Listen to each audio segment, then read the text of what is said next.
Halo, malam semuanya. Selamat malam. Jadi nanti sekitar jam 7-an saya ada live bareng Mitratel. Mitratel itu salah satu perusahaan yang bergerak di bidang ya infrastruktur telekomunikasi, kita tahu. Dan kenapa saya nge-live bareng mereka? Nah, nanti akan saya jelasin. Nah, yang pertama, gila baru live langsung UNVR. Memangnya ini bot untuk jawab saham gitu loh. Jadi saya memproyeksikan IHSG itu drop, ternyata enggak ngedrop gitu, malahan doji. Jadi ya so-so lah ya. Ini bukan MTL, ini IHSG. Jadi IHSG kan ada hutang gap kecil di sini. Nah, itu semestinya sih ditutup. Nah, so di opini saya saat ini ya, pertama IHSG itu dia ketahan di Fibo 61,8, itu salah satu Fibo penting dia. Nah, setelah dia ketahan di sini, semestinya akan sehat kalau dia koreksi. Dan saat ini tuh look alike.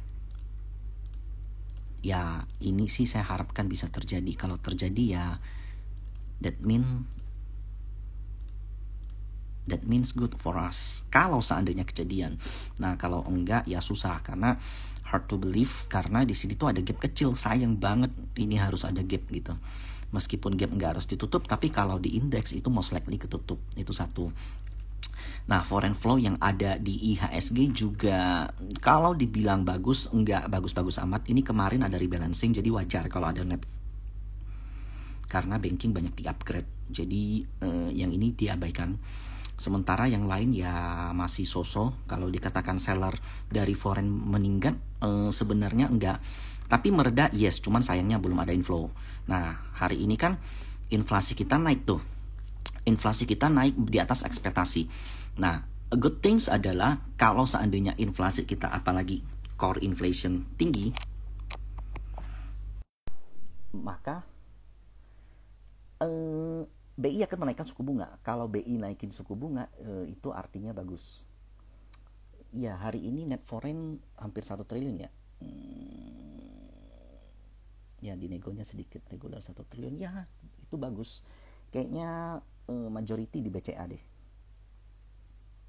Ya, BRI BCA. Jadi market tuh seems kayak apalagi periode sideways, boleh dikatakan seperti itu.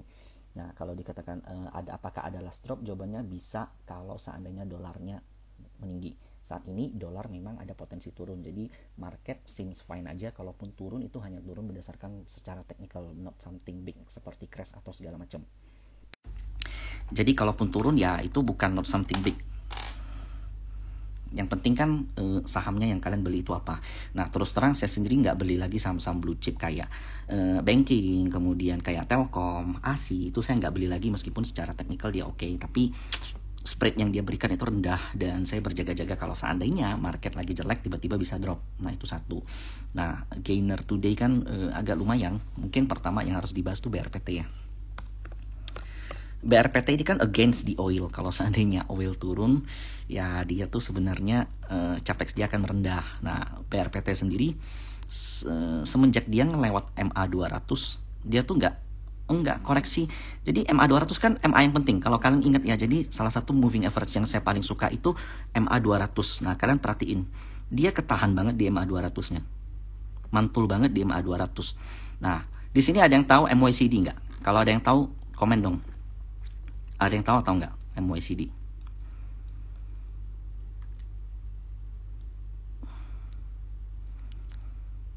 Ada yang tahu enggak? Kalau ada yang tahu, komen dong please. Jadi MACD dari BRPT di Horley itu ada yang namanya bear div.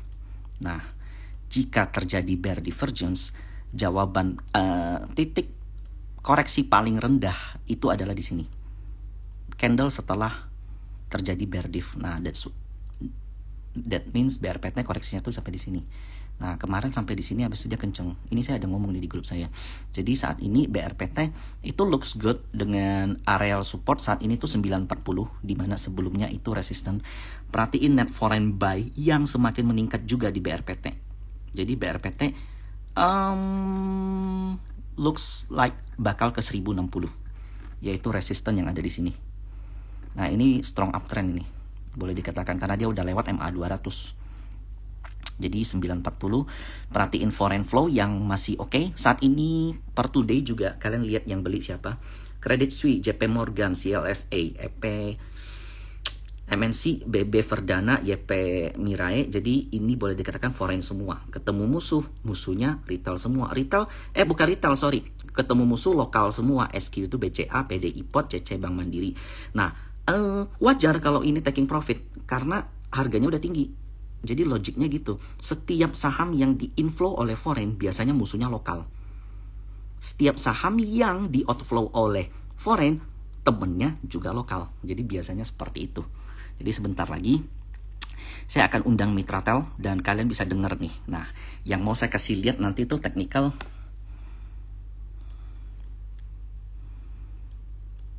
Mitratel. Nah, kalian perhatiin ini namanya frequency analyzer. Caceng. Di periode sideways-nya Mitratel ada yang akum di bawah. Ini nanti di akhir sesi live bareng dia saya bakal jelasin nih. Ini apa ini gitu? Ini siapa gitu? Gimana ngelihatnya gitu? Perhatiin foreign yang mulai ngumpulin Mitratel. Dan ada satu volume yang mencurigakan di sini. Volume ini kenceng. Di tanggal 17 Juni itu siapa yang beli? Nah, nanti kita bakal cari. Sebentar saya coba request ke Mitratelnya untuk bareng ya.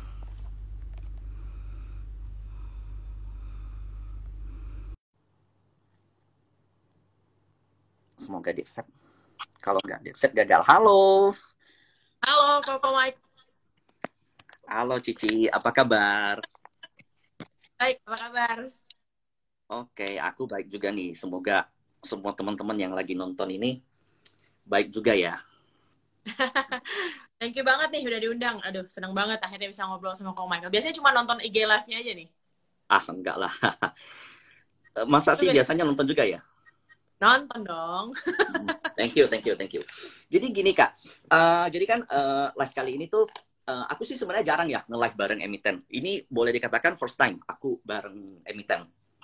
Nah, karena kebetulan Mitratel itu pergerakannya menarik Kak, lagi menarik mata aku gitu. Nah, itu mungkin di akhir sesi ya bakal aku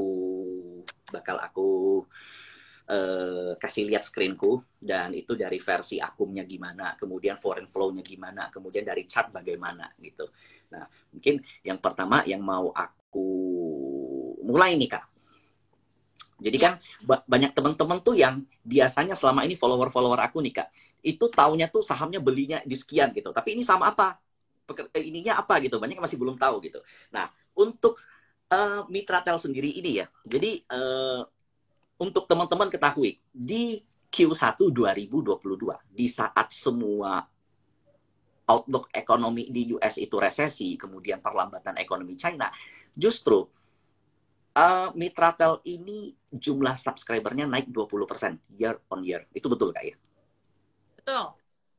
Nah, jadi kira-kira pertumbuhan ini terjadi karena apa dan bagaimana di tengah persaingan nih. Jadi kan kita tahu Kak, ini bisnis ini kan very persaingannya tuh very ketat gitu.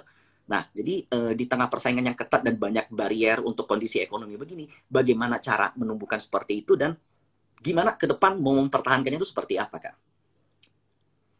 Oke. Udah di highlight yang memang satu competitive advantage-nya Mitratel. Jadi sebetulnya kita itu kan IPO-nya baru banget November kemarin. Kita dapat 18,6 triliun. Waktu itu di IPO kenapa? Karena value-nya mau di-unlock. Tadinya kan kita cuma subsidi aja dari Telkom. Tapi karena seiring dengan pertumbuhan kebutuhan data nih, terutama yang mungkin ingat kali ya kalau dulu postingan IG ya udah cuma foto-foto aja, sekarang berubah jadi sekarang jadi live. Nah, berarti demand data itu kan Nah, dari kebutuhan demand data yang naik terus, otomatis operator akan harus meningkatkan infrastruktur yang mereka miliki. Lewat apa? Lewat penyewaan menara, lewat fiberisasi. Nah, itu semua yang sedang kita kerjakan. Kemarin ini kita secara masif mulai mengakuisisi menara-menara market, terutama Telkom Group juga ya. Cuman mungkin dengar juga kita juga akuisisi dari Indosat, Ooredoo. Mungkin yang masifnya itu mulai di 2020. Nah, dari 2020 Nah, kita tuh nambah 2019 ke 2020 nambah 3.000. 2020 ke 2021 nambah hampir sekitar 10 ribuan kayaknya ya. Oke. Kemudian 2021 ke 2022 nambah lagi sekitar 9.000. Nah, penambahan itulah yang jadi apa? Yang jadi milestone kita lah. Namanya menara otomatis yang bisa kita jual, yang bisa kita sewain makin banyak gitu. Nah, pertumbuhan tenannya sendiri juga cukup masif sih saat-saat itu. Seperti yang tadi kalau Michael sebutin nih. Nambahnya kan lumayan 20.000 ya subscribernya, dari mana ya? Yes. Dari itu jumlah bertambah gitu. Oke, Kak, ini sorry sebelumnya katanya suaranya agak putus-putus. Mungkin wifi-nya bisa gimana gitu. Kalau suara aku sih gimana teman-teman? Yang putus-putus Coba Bu ya. Kristi atau aku nih? Kayaknya aku deh. Oke. Better nggak sekarang? Nah, ini bagus, better. Betul-betul. Oke. Ah, Kebanyakan device. Jadi gini ya teman-teman ya, 20% atau 20.000 user pengguna dari Mitratel itu Ya. terjadi karena competitive advantage yang ada gitu. Betul. Jadi memang ada unique selling position gitu dibanding dengan pesaing. Nah, tadi kita udah ngomong yang bagus-bagus nih Kak. Sekarang aku mau ngomong yang agak jelek nih. Gini, Boleh. bukan jelek, sorry. Tapi ini ngomong apa-apa, kita jadi biar saya bisa klarifikasi. Oke, good. Jadi nih, kedengar-dengar kan Mitratel itu hutangnya itu kurang lebih 90% bersifat floating. Jadi Betul. hutang itu kan ada yang fix, ada yang floating. Itu buat teman-teman tahu. Ya. Jadi kalau fix ya tiap bulan bebannya segitu doang.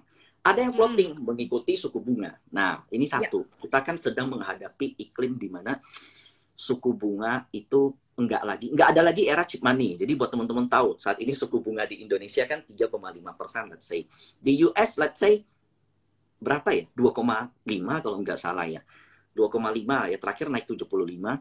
Jadi dengan naiknya suku bunga, maka perusahaan-perusahaan yang punya debt itu juga akan mengalami kenaikan beban hutang kalau saat ini hutangnya tinggi. Dan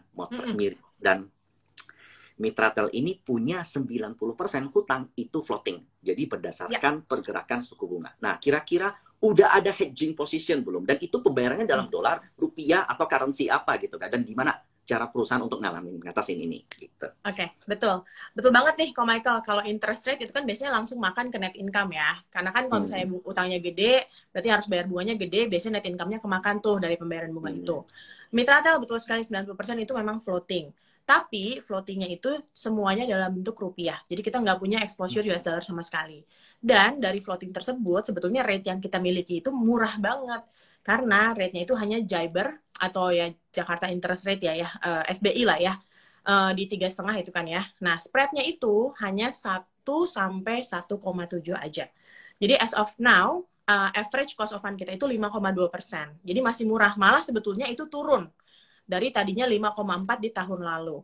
Kok bisa turun? Karena kita terus terang posisinya memang cukup kuat lah ya untuk bargaining ke bank-bank. Kok gitu? Kan baru IPO, duitnya banyak.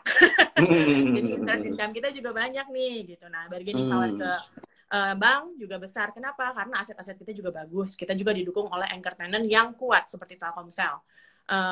Ya, Telkomsel kan yang terbesar. Kemudian posisi cash-nya juga kuat. Jadi secara continuous order gitu ya, kok ya, very secure.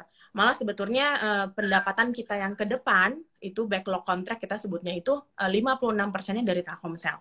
20%-nya dari Indosat Ooredoo Hutchison, kemudian sisanya dari Excel dan juga others gitu. Nah, cost of debt kita di 5,25 bila Koko bandingin sama menara-menara sebelah gitu ya, jauh banget sih. Mereka tuh kayaknya 6.5 and above gitu.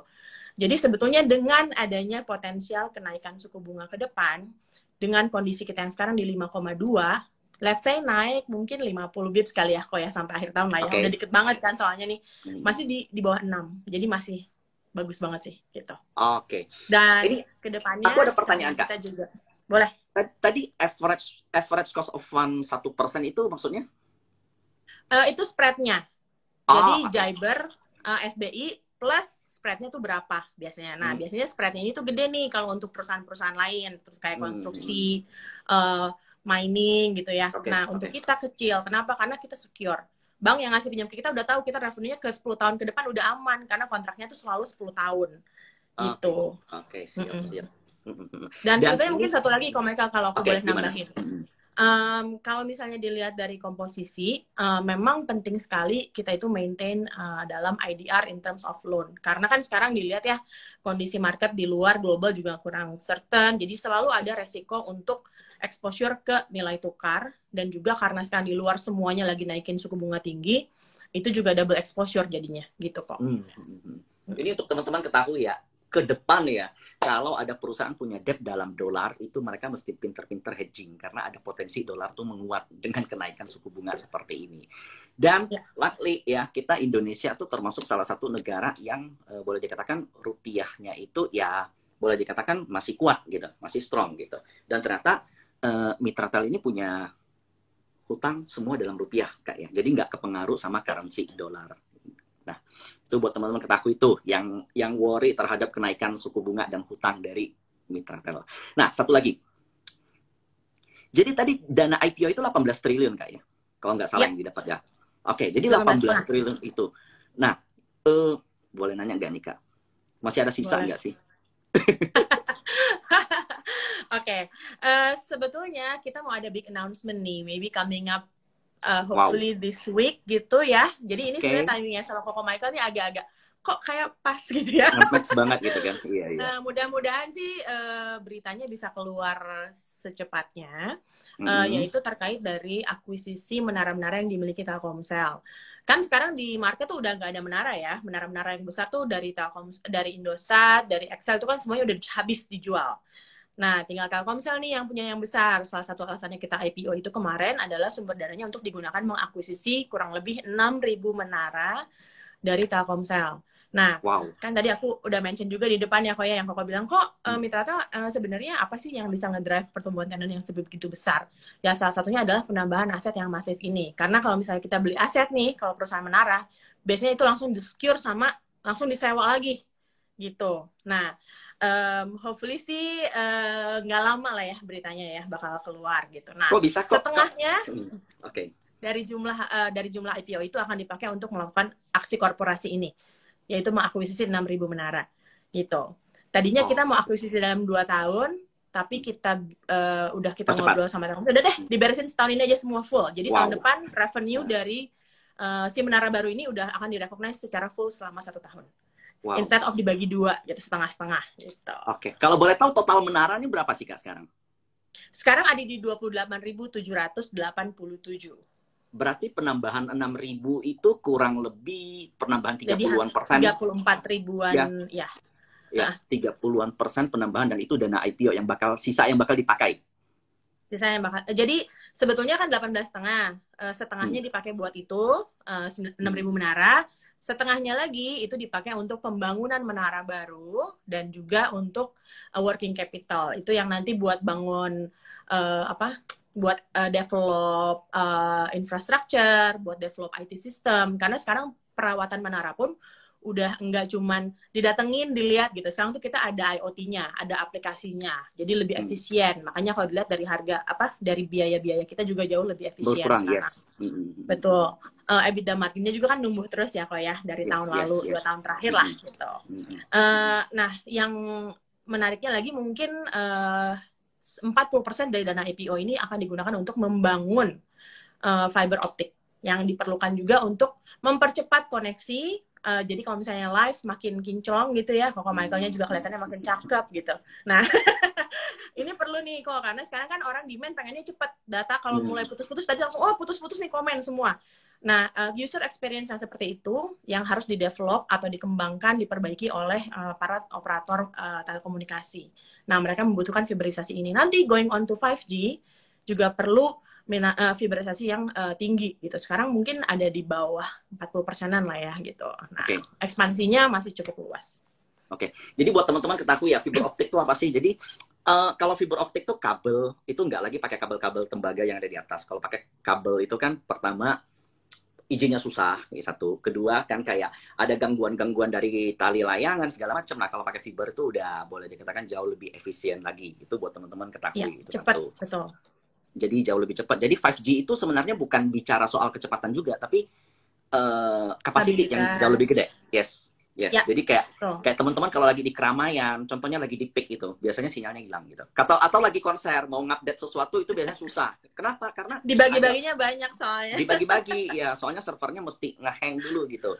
Nah, dengan 5G dan dengan 5G yang tentunya memerlukan fiber optik, nantinya kalau lagi konser kita ngepost itu jadi nggak ngelek-ngelek lagi gitu. Jadi ini bukan cuma soal cepat, tapi juga soal kapasitas yang agak gede. Jadi teman-teman tunggu aja tuh announcement dari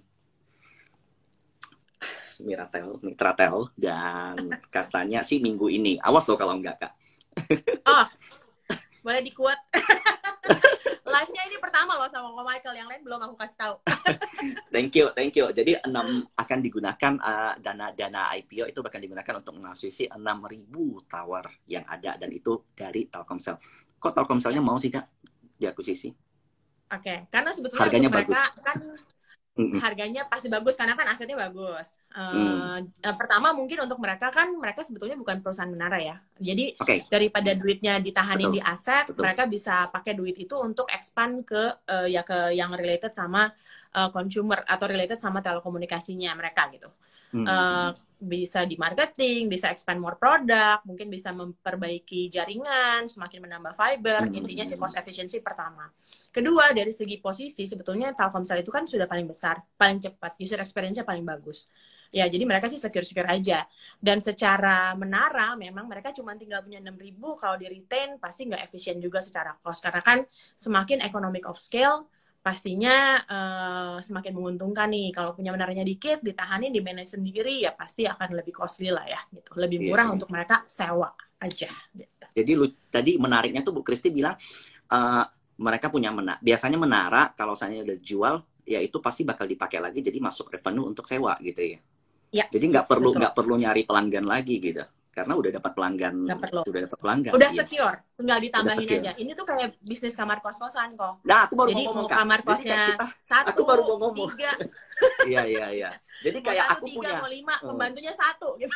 Yes. Jadi kosnya sama, tapi revenue-nya jadi 5 gitu. Yes. Jadi kayak aku punya kamar kos, kemudian aku jual ke kakak, dan kakak langsung dapat dia punya penyewa gitu. Iya kan? Yes. Dan secure jadinya. Makanya bisnis ini tuh sebenarnya orang-orang tuh kayak, oh ini mah udahlah, ini mah ketahuan kayak revenue-nya pasti 10 tahun. Tinggal dilihat pembesarannya dari mana. Terus paling kalau misalnya nambah kolokasi kemana, langsung ke profit gitu. Nah, penambahan kolokasi ini dilihat dari apa? Dari lokasi menaranya ada di mana. Kemudian biasanya karena kita kan kebanyakan di anchor tenant-nya itu kan Telkomsel. Operator-operator yang second kayak Indosat Ooredoo, Excel, mereka cenderung mengikuti nih footprintnya si Telkomsel ini di mana. Nah, kalau mereka dulu nggak punya akses nih ke jaringannya Telkomsel, sekarang mereka punya. Mereka bisa match gitu. Jadi penetrasi mereka juga lebih luas. Jadi nggak sesederhana yang berseliweran di market, yang di gosip-gosip retail yang ketahui gitu loh. Nah, ini kalian dengar langsung dari ownernya deh, boleh aku bilang gitu deh. Waduh. Enggak deh. Amin lah, Kak, amin. Jadi gini ya. Amin, boleh. Tadi menariknya itu kan Kakak ada bahas 5G kan. Jadi 5G itu kan otomatis perlu infrastruktur yang lebih capable dari tahun-tahun sebelumnya.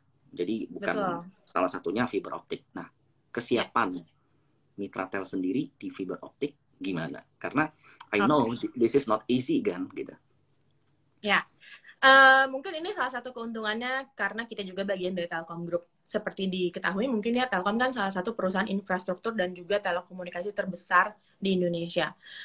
Kita per first half kemarin, kita sebenarnya baru mulai fiber itu tahun ini. Karena sebelum-sebelumnya kan kita fokus di menara nih. Nah, tahun ini aja, first quarter kemarin kita udah terima order 2.117 km. First half, kita udah terima 8.000 total. Jadi satu kuartal aja udah nambah 6.000 km nih. Targetnya awal tahun lalu, full year 2022 ini kita bakal roll out 6.000 km. Tapi karena demand-nya gede banget, akhirnya sampai dengan akhir tahun kita bilang, ya udah deh kita roll out 9.000 kilometer aja, naik 50%. Gitu. Nah, fiber ini juga sama, sewanya 10 tahun. Gitu. Jadi, dan fiber kan sekarang udah lebih murah ya. Cost-nya juga nggak mahal. Nggak seperti Menara. Dan karena kita anak perusahaan Telkom, kita bisa memanfaatkan jaringan yang sudah dimiliki Telkom, sehingga kita rollout-nya bisa lebih cepat. Jadi establishment supaya fiber yang kita miliki ini lebih sizable gitu ya, besar, itu cepat untuk kita ngejarnya. Gitu. Gini kan followerku ini kan pasti banyak yang masih awam lah gitu Kak. Apa sih beda bisnis? Jadi kan ini kan Mitratel, dia punya tower, punya fiber. Jadi apa sih dua fungsi itu bedanya tuh apa dan untuk apa gitu loh? Aku nggak tahu sih, kayaknya subscriber yang Koko Michael ini masih muda-muda nih, nggak tahu nih dulu ngalamin 2G, 3G nggak ya? Apa jangan-jangan udah langsung ngalaminnya 4G? Pasti, kalau 2G, 3G pasti pernah. Itu kelahiran tahun 90-an pasti pernah. Mungkin ingat kali ya, dulu kalau 3G kita masih chatting doang nih, kalau ngirim gambar udah susah banget lah ya. Dulu pertama-pertama ngirim ngegambar itu dalam model MMS, inget nggak kok? Yes. Itu kan kayak, waduh udah lama, resolusi gambarnya juga dulu kameranya masih VGA gitu ya, belum yang 18 megapiksel, 20 megapiksel, bukan yang itulah. Nah, dulu komunikasi antar menara itu menggunakan microwave. Nah, ini tuh jadi pelan. Mereka tuh cuma bisa akomodir kayaknya mungkin cuma 128 MB lah ya gitu. Jadi pelan nih koneksinya. Makanya kalau ingat dulu awal-awal waktu dari 3G ke 4G, kita udah mulai bisa buka YouTube nih. Tapi YouTube yang videonya 1 menit, nungguin videonya loading itu bisa 10 menit. Bedanya sekarang apa? Nah, sekarang kan fiberisasinya udah lebih masif. Sekarang kita kalau mau browsing YouTube, udah nggak nunggu buffering, ingat nggak kok? Bener nggak? Kalau kita buka YouTube ya udah otomatis kebuka. Nah, jeleknya lagi jelek ya bisa buffer, tapi jarang banget kejadian. Jarang banget. Nah, jadi bedanya fiber sama yang dulu microwave itu apa sih? Dengan fiber kita bisa lebih cepat. Fibernya aku itu beda sama fiber yang dimiliki sama IndiHome. Kalau IndiHome kan untuk koneksi ke rumah-rumah nih. Fibernya aku itu adalah koneksi antar menara. Nah, ini yang membuat kita bisa browsing lebih cepat. Dulu kalau 4G speed downloadnya mungkin di bawah 8 Mbps. Sekarang karena sudah fiber, sudah mendekati ke 15-20 Mbps. Tapi ini aja, kalau kok ke luar negeri, ke Singapura, ke Hong Kong, speednya jauh lebih cepat kan? Iya. Itu di kisaran berapa kalau boleh tahu, Kak? Itu di luar negeri itu rata-rata region Asia di 40 Mbps. Jadi infrastruktur kita, meskipun sudah jauh lebih baik, tetap masih kurang dibandingkan dengan yang lain. Makanya sebetulnya bisnis menara ini potensinya masih lebih banyak, terutama untuk di Indonesia. Kenapa? Kita itu 95% akses data dari mobile kok. Yes. Wi-Fi itu cuma di kota-kota besar. Even ada Wi-Fi pun, sometimes kita tetap pakai handphone lebih cepat gitu ya. Oh gitu. Nah, itu bedanya. Makanya Indonesia ini menarik banget. Makanya banyak banget perusahaan-perusahaan menara global yang pengen masuk ke Indonesia. Kan kelihatan ya dari kemarin akuisisi Macquarie dengan TPG, i.co, dan lain-lain. Nah, karena di Indonesia ini marketnya masih masif, infrastruktur yang dibutuhkan juga masih banyak. Dan kedepannya 5G teknologi ini suitable banget buat Indonesia untuk IoT. Jadi driverless car, kemudian mungkin weather control, itu semuanya akan rely on 5G, dan 5G ini akan rely on cellular technology gitu. Nah, ini menarik banget Kak. Tadi Kakak bilang kalau di luar negeri itu kurang lebih 40 Mbps ya. Sementara kalau kita itu di antara 15 sampai 20. Alias kita ketinggalan setengahnya dong. Yes. Betul. Dan itu karena kita 4G ya. Belum 5G karena kayak mereka. Bukan. Karena kita 4G-nya pun infrastrukturnya masih terbelakang. Jadi dulu tuh sebenarnya kalau di luar negeri, satu menara itu cuma cover 1.000 population aja. Di Indonesia, satu menara itu rata-rata mengcover 2.700 population. Jadi makanya kita speednya lebih dikit, karena kebagi-bagi itu loh kok. Yes, kapasitas itu tadi. Yes. Dan fakta menarik tadi itu ternyata 95% ya penggunaan internet itu dari mobile, bukan wifi justru. Ya, dari seluler, bukan. Oke, menarik banget ini. Wifi jadi, itu kan cuma ada di kota-kota besar kok. Ya, di kafe, di toko, di kantor gitu kan. Jakarta, Bandung, Surabaya, Bali gitu ya. Kalau second tier city mungkin belum terlalu banyak gitu kan. Oh, dan itu memberikan advantage peluang yang besar untuk perusahaan Mitratel. Seluler. Ya, dan kedepannya mungkin masih akan seperti ini, karena Indonesia ini kan secara geografi 80% dari areal kita itu kan air. Jadi kalau untuk raw fiber itu kan challenging ya, dan mungkin affordability-nya juga di daerah-daerah yang di luar top 20, top 50 cities itu mungkin belum ada juga gitu. Kan beda kok. Rata-rata subscription per bulan bayar wifi di rumah kan mungkin ada 400-500 ribu lah ya. 400, yes. Kalau paket data kan mungkin 40-50 ribu. Cepet udah mahal gitu. Iya. Cepet udah mahal gitu, betul. Oke. Satu lagi nih Kak. Tadi kalau nggak salah Kakak bilang fiberization itu udah 60% ya? Di bawah rata-rata seluruh operator mungkin di bawah 40%. Di bawah 40%. Paling besar itu Telkomsel. Oke, dan itu bakal meningkat fiberization? Harus meningkat, karena untuk ngejar 5G, fiberization-nya harus tinggi. Kalau nggak nanti speed-nya 5G tapi rasanya 4G. Kayak dulu kita 4G rasanya 3G. Yes. Gitu. Yes. Dan itu, dan tadi Kakak bilang dengan adanya peningkatan fiberization ini justru akan merendahkan capex ya, karena biaya perawatannya lebih murah dari menara. Betul sekali kok. Ya. Oh gitu. Dan semakin banyak menara yang kita miliki, kan itu economic of scale, jadi maintenance-nya juga pasti lebih murah. Oke. Nah, tadi kan Kakak ada bilang tentang 6.000 menara yang akan diakuisisi dari Telkomsel. Betul. Itu targetnya di Q3, Q4 atau tahun ini atau? Mudah-mudahan sih mungkin seminggu ke depan lah kita udah bisa announce. Wow.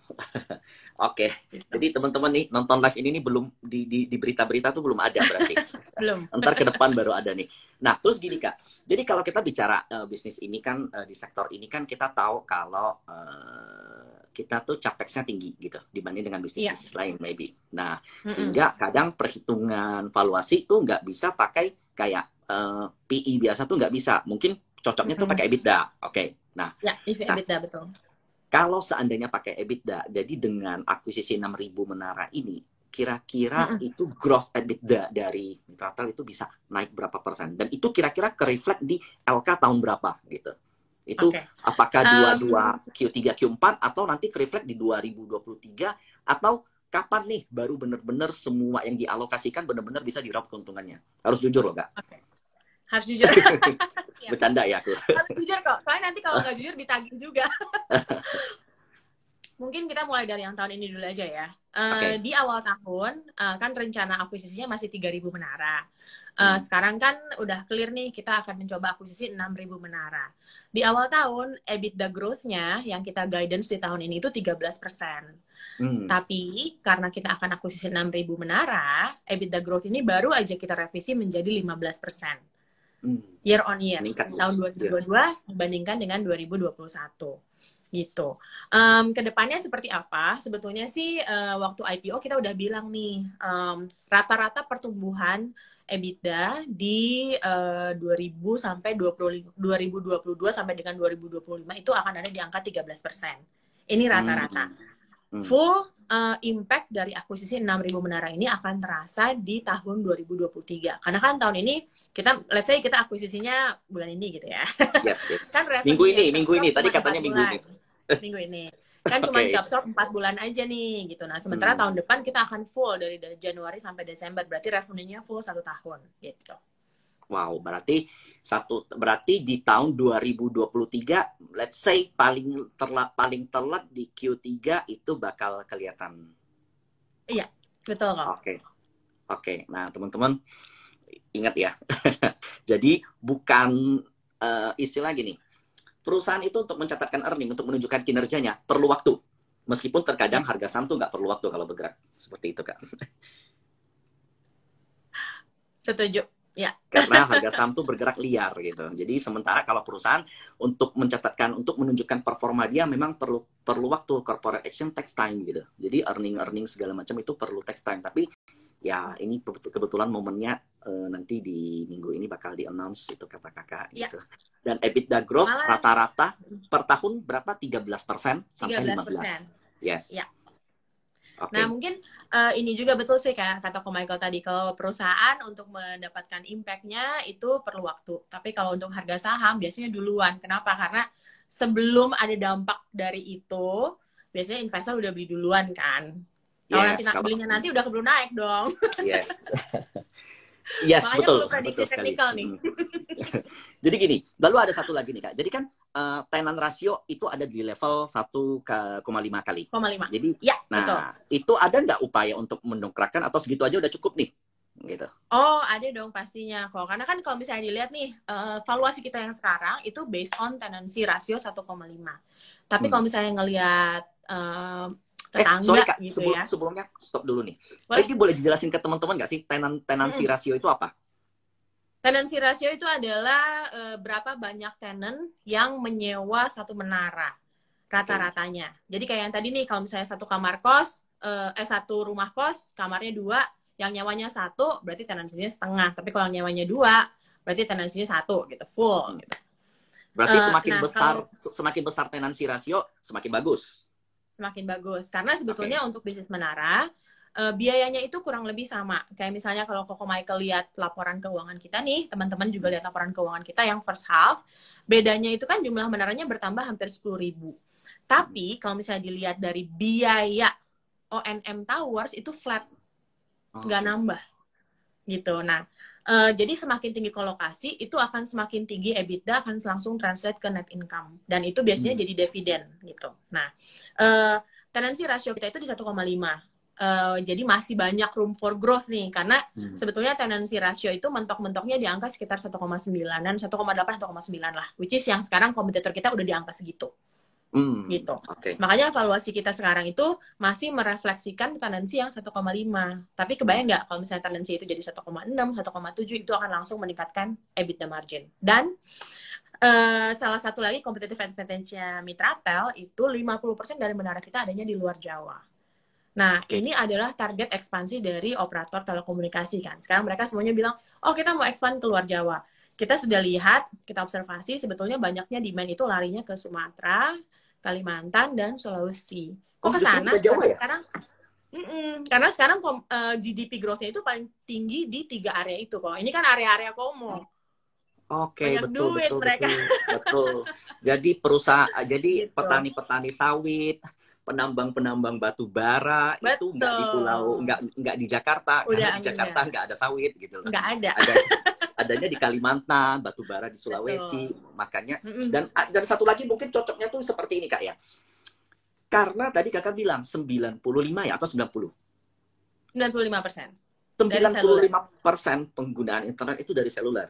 Jadi bukan, kalau di Jakarta kan pasti kebanyakan pakai wifi di kantor, ya enggak? Di Starbucks aja numpang wifi, asal jangan numpang wifi temen gitu. Nah, jadi berarti penggunaan internet itu most likely itu lebih ke banyak orang yang justru bukan di perkotaan, yang mobile ya. Harusnya seperti itu ya. Mungkin sama, kalau sebetulnya, Michael. Sama. Karena even yang di kota kayak kita, meskipun kita ada wifi, tapi kita juga rely on cellular technology. Lebih cepat, yes. Gitu. Makanya operator itu kan sebetulnya 50% revenue dari Jawa nih. Tapi Jawa kan orangnya segitu-segitu aja. Yes. Kalau mereka mau ekspansi market, mereka kemana? Mereka akan keluar Jawa gitu. Karena use of datanya ada, trafficnya ada, aksesnya mereka belum punya. Nah sekarang, karena sekarang tower-towernya Telkomsel udah ada di Mitratel, nah sekarang mereka punya tuh aksesnya. Mereka tinggal numpang juga dong kosannya sama di situ sama kosannya Telkomsel gitu. Jadi fokusnya di luar Pulau Jawa, dan juga itu karena berdasarkan data GDP growth di Kalimantan, Sumatera, dan Sulawesi ya? Ya, lebih tinggi. Itu lebih tinggi. Ada datanya nggak sih Kak? Ada, nanti mungkin aku share ke Ko Michael kali ya, aku DM ya. Ya udah, nanti aku kasih tahu ke temen nih. Jadi saat nanti ini tenant rasio. Ini corporate presentation-nya yang first half, jadi bisa di-share ke teman-teman. Jadi tenant rasio itu untuk teman-teman ketahui gini. Saya punya usaha kos. Kamar saya ada 2. Penyewa cuma 1, berarti 0,1 dong. Itu tenant rasio 0,5. Nah, kalau seandainya penyewa saya 4 orang, nah itu artinya tenant rasio saya 2 gitu. Dan target dari Mitratel sendiri adalah 1,9. Which is kompetitor 1,8, 1,9. Yes. Dan mentok-mentoknya memang segitu guys. Mentok-mentoknya. Ya, dan mentok-mentoknya jadi angka 1,5 itu masih ada ruang growth ke ya 0,4 atau 0,3 sampai 0,4 gitu ke depan. Betul. Dan ini uniknya tuh buat teman-teman ketahui. Jadi bisnis ini di perusahaan ini semakin besar dia punya menara, semakin besar dia punya aset, biayanya tuh capex-nya tuh nggak meningkat. gitu. Karena biayanya tuh itu aja. Beda sama kalau contoh saya punya perusahaan rental mobil deh. Kalau saya punya 1.000 mobil, kalau saya mau nambah 500, nambah setengahnya, otomatis biaya saya juga meningkat setengah gitu. Karena yang namanya pajak, perawatan, spare part, depresiasi. Nah, beda kalau sama bisnis menara. Semakin banyak menara, bisnisnya flat. Biayanya flat. Yes, expensesnya flat, capexnya flat, tapi earningnya jelas meningkat. More asset, more earning gitu. Seperti itu Kak ya. Dan aku boleh nanya sih Kak, enggak Kak? Tes. Boleh. Sorry ya. Tes. Bu Kristi agak tes. Tadi agak jelek. Sorry. Oke. Aku boleh nanya nggak? Jadi kan total tadi ada jadi penambahan jadi sekitar 34.000 ya? Menara ya? Tes sebentar ya. Sebentar ya teman-teman. Bu Kristinya lagi nge-lag.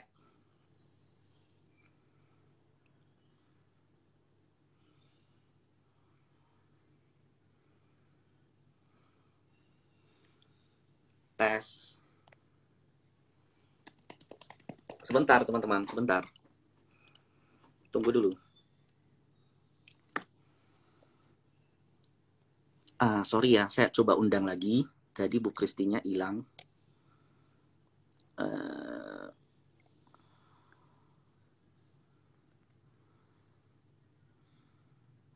Saya invite lagi sebentar. Nanti kita lihat teknikal di ujung. Halo. Sorry. Nah, ini pertanda. Jadi sekarang aku pakai seluler. Dan ini pertanda kalau Mitratel ke depan banyak pekerjaan nih. Karena ternyata infrastruktur kita ini masih agak sedikit sering nge-lag gini. Lumayan. Oke. Sorry. Tadi apa tuh kok Michael pertanyaan? Tadi aku sampai di jumlah total tenan penambahan kan tahun ini berarti 30%. Iya. Ini total menara, sorry. Ya. Total menara dan proyeksi penumbuhan EV EBITDA itu di angka 13%, which is itu hampir Nah, EBITDA-nya betul. EBITDA, dan itu akan terreflect di tahun 2023, terasanya di 2023. Sebetulnya di tahun ini udah 13%. Malah tadi kita revisi jadi 15% tahun ini growth EBITDA-nya. Tahun depan sampai 2025 rata-ratanya 13%-an. Oke, good. Nah, jadi kan tadi tuh kakak bilang menara kebanyakan nanti itu di luar Pulau Jawa ekspansinya. Iya. Nah, kendala untuk ekspansi ke luar Jawa itu seperti apa sih Kak? Nah, terus karena kan kita tahu ini pasti ada masalah logistik nih, pasti ada masalah transportasi nih karena kita negara kepulauan nih, gitu. Oke. Buat kita sebetulnya kita ini udah jagonya di luar Jawa. Karena dari dulu Telkomsel itu kan yang selalu jadi pionir ya, yang ekspansi ke area-area baru itu selalu Telkomsel. Dan setiap kali mereka ekspansi, yang mereka pakai untuk penyedia infrastrukturnya itu pasti Mitratel. Karena kan pertama kita bagian dari Telkom, jadi support dari pemerintah daerah, dari local communities itu juga baik sekali. Dan ini sesuatu yang mungkin tidak bisa direplikate juga oleh menara-menara lain gitu. Nah, buat kita sih selama ini nggak pernah ada masalah. Malah 1.200 dari menara yang kita miliki itu ada di lokasi yang ruler banget, daerah 3T gitu. Yang terluar, terjauh, dan tertinggal. Nah, itu 3T. Listrik aja belum ada. Listrik aja belum ada. Nah, kita juga udah berinovasi dengan menggunakan solar panel. Nah, ini juga mungkin unik juga untuk Mitratel nih, karena menara-menara yang lain pasti nggak punya. Mereka nggak punya capability itu. Buat kita jadinya secara logistik tidak ada masalah. Karena kantor kita tersebar di, sekarang ada berapa provinsi ya? Kayaknya 30 banyak berapa kali? Atau jangan-jangan udah 40 ya? Kali? Ya, oke. Kurang lebih. Semua ada kantor cabangnya, kita masif sekali. Teman-teman kita di area juga banyak. Jadi untuk kita sih no problem. Mau roll out di mana aja, mau bikin menara di mana aja kita bisa. Dan berapa persen Kak kalau porsi antara Pulau Jawa dengan di luar Pulau Jawa? Karena sekarang ini menara kita yang di Jawa 48% atau 12.000, di luar Jawa itu ada 16.700 atau 58%-nya. Gitu. Nanti yang akan kita akuisisi 6.000 itu 50-50, 50% di Jawa, 50% di luar Jawa. Gitu. Oke, menarik banget. Dan kalau aku boleh tahu nih Kak, karena aku yakin teman-teman itu pasti taunya gini, karena rata-rata ya ekonomi yang berputar di Indonesia itu terpusatnya tuh di Jawa, terutama di Jakarta. Nah, ternyata enggak kalau internet ya. Enggak. Jadi buat teman-teman ketahui, jadi ini sistemnya tuh bukan main, istilahnya ini bukan quality, tapi kita bicara quantity yang menyebar. Karena kita negara kepulauan yang tersebar di seluruh negara, tersebar di ribuan pulau, dan that's why untuk mengkonekkan itu, kita perlu yang namanya layanan internet. Dan infrastruktur itu penting. Jadi aku mau sedikit cerita nih Kak, ini sedikit cerita aja. Aku ini kan punya usaha rental mobil Kak. Jadi sekitar 8 tahun lalu, itu Telkomsel, aku tuh menang tender Telkomsel. Dan itu selalu soal menara. Jadi ekspansi menara sekitar 8-9 tahun lalu tuh masif. Nah itu kontrak aku sama mereka tinggi banget. Nah sekarang tuh beda Kak, kontraknya ke fiber optik. Jadi aku jelasin tuh, kayak kalau fiber itu kan teman-teman tahu nggak sih fiber itu apa? Jadi fiber itu kayak serat-serat yang gini loh, kayak kaca, kayak serat kaca, yes, kayak serat kaca atau anyaman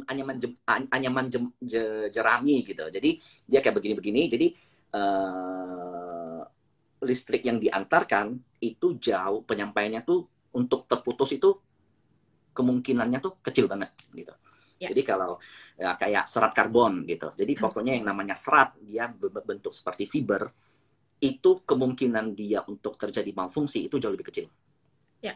Nah, that's why fiber optik itu ya salah satu teknologi yang sebenarnya Indonesia itu kalau dikatakan telat, ya telat dibanding dengan negara-negara lain gitu. Makanya ruang pertumbuhan ke depan memang masih besar dan itu takes time. Nah, ini ada satu lagi pertanyaan nih Kak. Jadi ini agak sensitif nih pertanyaannya nih. Jadi positioning Mitratel dengan para pesaing. Jadi buat teman-teman jadi komparisasi aja nih, karena kalau kita kan pasti, apalagi yang namanya bisnis kayak begini dengan capex yang tinggi pakai EV/EBITDA, itu pasti rata-rata ngitungnya pakai relative valuation kan. Kita perlu tahu nih kalau mau compare tuh, nah apa sih positioning secara fundamental tuh apa gitu? Apa sih positioning yang berbeda gitu dibanding dengan yang lain? Nanti setelah pengumuman akuisisi yang 6.000, kita itu jadi perusahaan menara terbesar di Asia Tenggara. Mitratel. Kemudian kalau misalnya dari segi pertumbuhan nih, ngobrolin pertumbuhan pendapatan deh dari historical ya. Kalau pertumbuhan pendapatan kan historical. Dari 2017 ke 2021 kita itu bertumbuh hampir 14%. Kompetitor ada di angka di mana? Ada di angka 11 sampai 12 sampai 13% lah gitu. Jadi itu kita lebih tinggi. Pertumbuhan EBITDA selama 5 tahun terakhir kita ada di angka 28,8%. Kompetitor ada di mana? Ada di 11,6 sampai 13%. Kemudian kalau dibilangin net income, pertumbuhannya di mana? 5 tahun terakhir, rata-rata pertumbuhan net income-nya Mitratel itu ada di angka 36%. Kalau pertumbuhan, 5 tahun, rata-rata growth rate. Dibandingin sama tetangga ada di angka minus malah yang satu ya. Biasanya minus yang satu pertumbuhan net income-nya. Yang satu bertumbuh 13%. Terus dari segi menara sudah pasti kita paling masif karena kita akuisisinya besar sekali.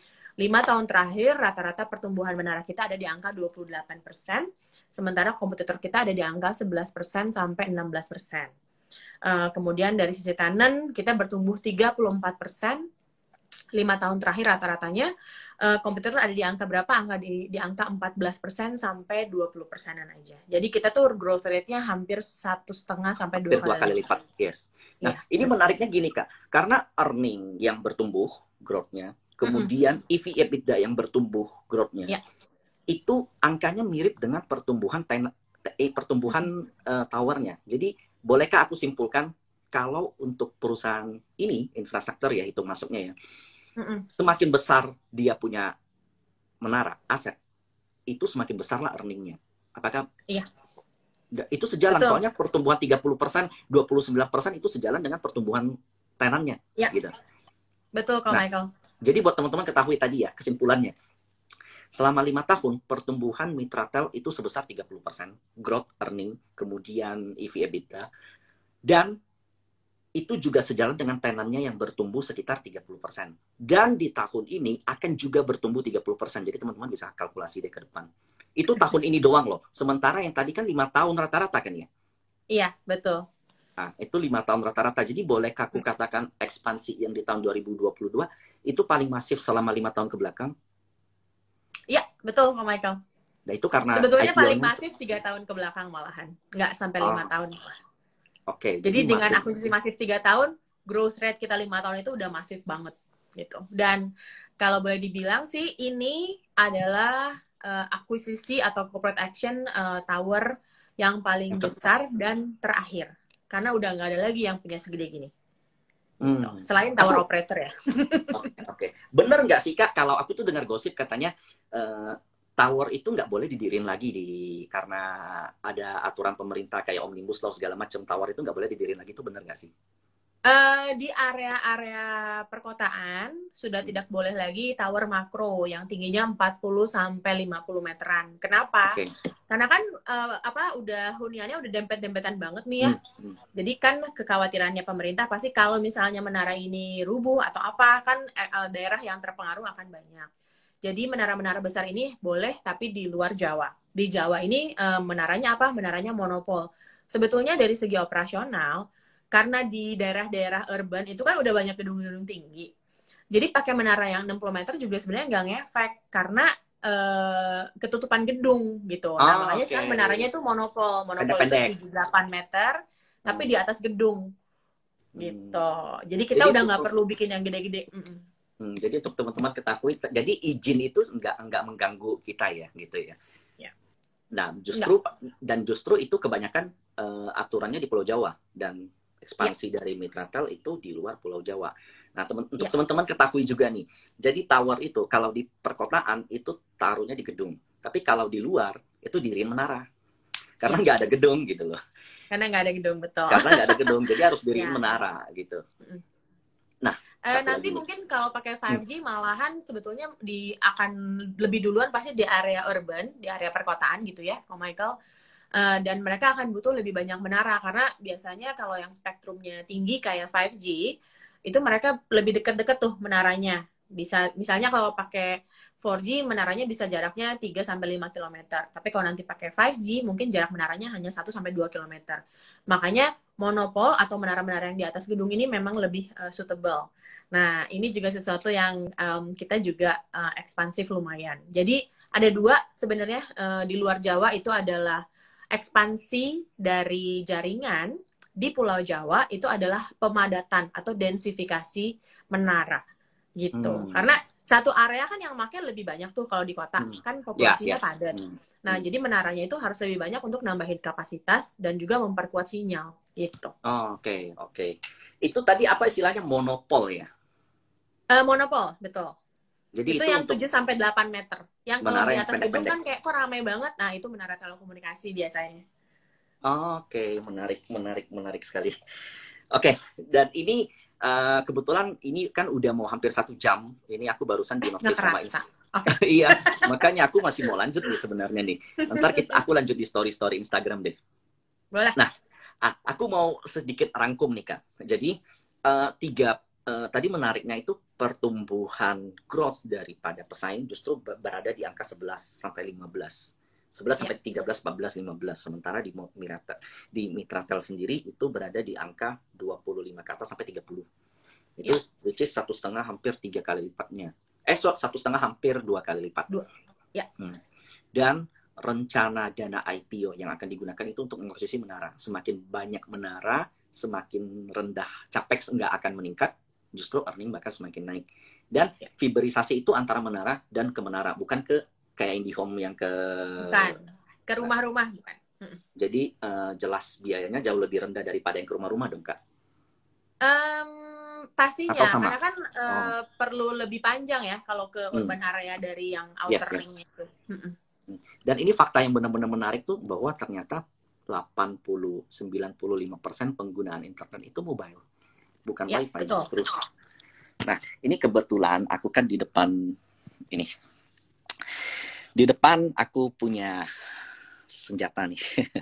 Waduh. Jadi ini kan Daya Mitra Telekomunikasi IPO di tanggal 22 November. Sayangnya awal-awal IPO itu ada seller dari foreign. Nah, uniknya foreign di belakangan semenjak tahun 2022 Mei itu mulai melakukan akumulasi. Nah, foreign flow itu teman-teman bisa lihat yang ini, yang hijau ini di bawah. Oke. Dan ada satu hal yang unik, ini aku close dulu. Dan satu hal yang unik dari Mitratel secara teknikal itu ini. Jadi ada satu candle yang punya volume besar, 17 Juni 2022. Ini teman-teman lihat ya, 17 Juni 2022. If I look at di 17 Juni 2022, itu siapa sih yang ngeciptain volume itu, siapa yang beli, siapa yang jual gitu istilahnya. Nah, saya masuk nih ke 17 Juni. Itu 2022. Nah, itu akun yang dilakukan oleh BK. BK itu JP Morgan, untuk teman-teman ketahui. Jadi, kayak istilahnya kayak, kalau aku perhatiin ya secara teknikal atau bandarmologi lah kata-kata orang, kalau dilihat dengan sellernya itu kayak ada yang tukar barang gitu, kayak ada yang dikasih sahamnya dalam jumlah gede, dan itu nggak crossing di nego, tapi crossingnya di regular. Makanya terciptalah volume-volume kenceng begini. Uniknya biasanya kalau ada transaksi gede gini tuh di nego, tapi ini enggak.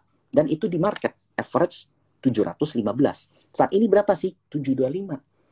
Nah, satu lagi yang aku mau kasih lihat adalah, biasanya salah satu senjataku ngelihat saham yang sideways, ada yang ngumpulin nggak nih waktu sideways?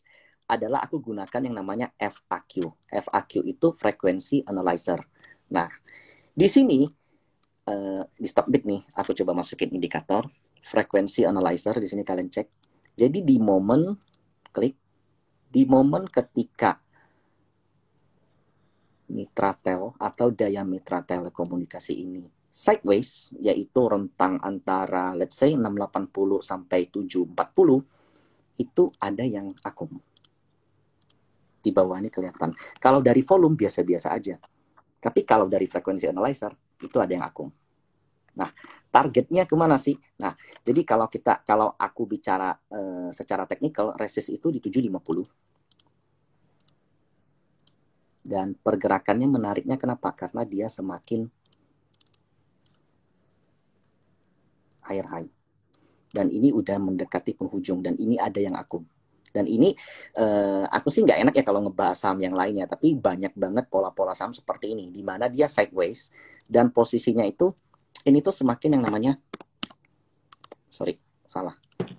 teks, ini tuh semakin yang namanya higher low, kalau secara teknikal namanya higher low.